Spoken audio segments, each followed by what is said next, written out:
안녕하세요. 오늘은 4월 19일 16과 속회군가를 읽어보도록 하겠습니다.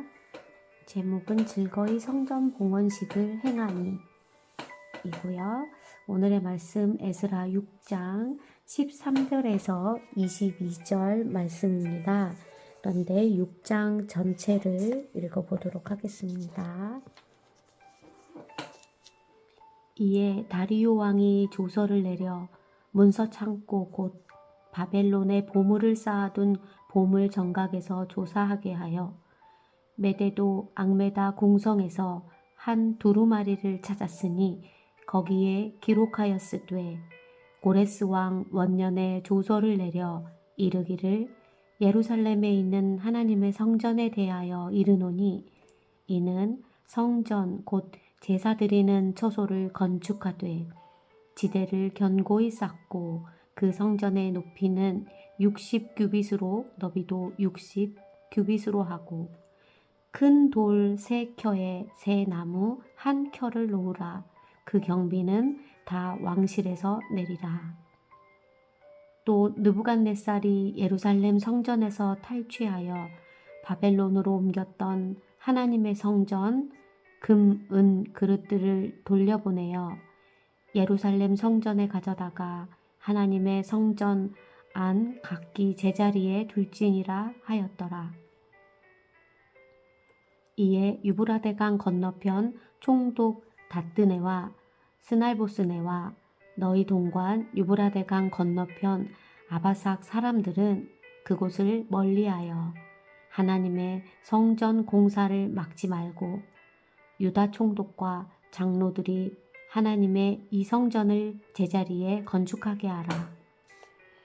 내가 또 조서를 내려서 하나님의 이 성전을 건축함에 대하여 너희가 유다 사람의 장로들에게 행할 것을 알리노니 왕의 재산 곧 유브라데 강 건너편에서 거둔 세금 중에서 그 경비를 이 사람들에게 끊임없이 주어 그들로 멈추지 않게 하라. 또 그들이 필요로 하는 것, 곧 하늘의 하나님께 드릴 번제의 수송아지와 숫양과 어린 양과 또 밀과 소금과 포도주와 기름을 예루살렘 제사장의 요구대로 어김없이 날마다 주어 그들이 하늘의 하나님께 향기로운 제물을 드려 왕과 왕자들의 생명을 위하여 기도하게 하라. 내가 또 명령을 내리노니 누구를 막론하고 이 명령을 변조하면 그의 집에서 들보를 빼내고 그를 위에서 메어 달게 하고 그의 집은 이로 말미암아 거름더미가 되게 하라. 만일 왕들이나 백성이 이 명령을 변조하고 손을 들어 예루살렘 하나님의 성전을 헐진대 그곳에 이름을 두신 하나님이 그들을 멸시하기를 원하노라. 나다리오가 조서를 내렸노니 신속히 행할지어다 하였더라. 다리오 왕의 조서를 내림에 유브라데 강 건너편 총독 다뜨네와 스달보스네와 그들의 동관들이 신속히 준행하니라. 유다 사람의 장로들이 선지자 학개와 이또의 손자 스가랴의 권면을 따랐으므로 성전 건축하는 일이 형통한지라. 이스라엘 하나님의 명령과 바사왕 고레스와 다리오와 아닥사스다와 조서를 따라 성전을 건축하며 일을 끝내되 다리오 왕 제6년 아달 월 3일에 성전 일을 끝내니라. 이스라엘 자손과 제사장들과 레위 사람들과 기타 사로잡혔던 자의 자손이 즐거이 하나님의 성전 봉헌식을 행하니 하나님의 성전 봉헌식을 행할 때에 수소 100마리와 순양 200마리와 어린 양 400마리를 드리고 또 이스라엘 지파의 수를 따라 순염소 12마리로 이스라엘 전체를 위하여 속죄제로 드리고 제사장을 그 분반대로 레위 사람을 그 순차대로 세워 예루살렘에서 하나님을 섬기게 하되 모세의 책에 기록된 대로 하게 하니라. 사로잡혔던 자의 자손이 첫째 달 14일의 유월절을 지키되 제사장들과 레위 사람들이 일제히 몸을 정결하게 하여 다 정결함에 사로잡혔던 자들의 모든 자손과 자기 형제 제사장들과 자기를 위하여 유월절 양을 잡았으니 사로잡혔다가 돌아온 이스라엘 자손과 자기 땅에 사는 이방 사람의 더러운 것으로부터 스스로 구별한 모든 이스라엘 사람들에게 속하여 이스라엘의 하나님 여호와를 찾는 자들이 다 먹고 즐거움으로 이래 동안 무교조를 지켰으니 이는 여호와께서 그들을 즐겁게 하시고 또 아스루 왕의 마음을 그들에게 돌려 이스라엘의 하나님이신 하나님의 성전 건축하는 손을 힘있게 하도록 하였음이더라. 아멘. 아멘입니다. 그러면 오늘 암송할 말씀을 읽어보겠습니다. 암송할 말씀. 이스라엘 자손과 제사장들과 레위 사람들과 기타 사로잡혔던 자의 자손이 즐거이 하나님의 성전 봉헌식을 행하니. 아멘. 16절 말씀이었습니다. 이어서 말씀 나누기 읽어볼게요. 이스라엘 백성은 하나님의 약속대로 70년 만에 예루살렘으로 돌아와 성전 건축을 시작했습니다. 순조롭던 성전 건축이 대적들의 방해로 중단되었으나 다리오 왕의 공식 칙령으로 다시 진행하게 되었습니다.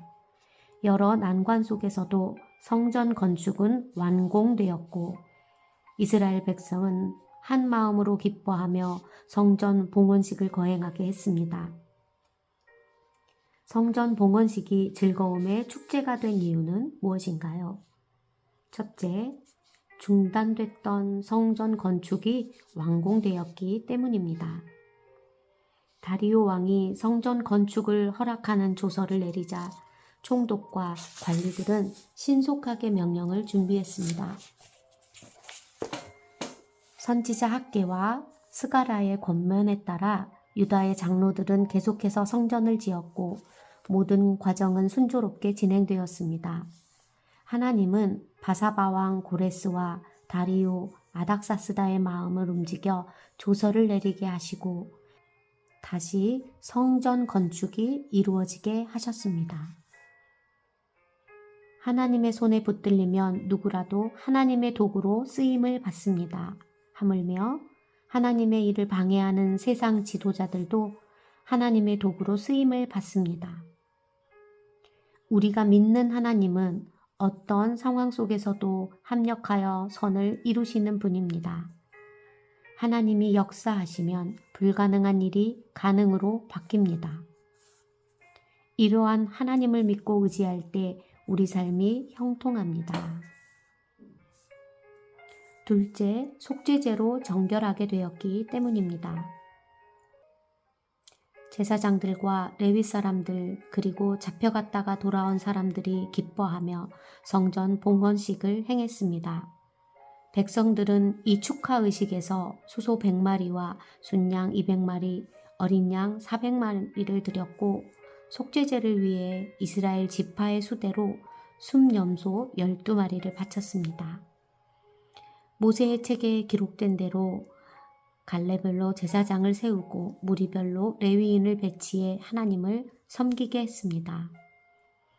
봉헌식에서 속죄제를 드린 것은 이스라엘의 불순종과 죄를 해결하기 위한 것이었습니다. 아무리 그럴듯하게 건물을 지었다 해도 죄의 문제가 해결되지 않으면 성전의 봉헌은 아무 의미가 없습니다. 죄의 문제가 깨끗이 해결될 때 비로소 하나님이 임재하시는 진정한 성전이 될 수 있습니다. 따라서 성도는 자신의 삶이 하나님이 임재하시는 거룩한 성전이 되도록 날마다 십자가 앞에서 죄를 자복해야 합니다.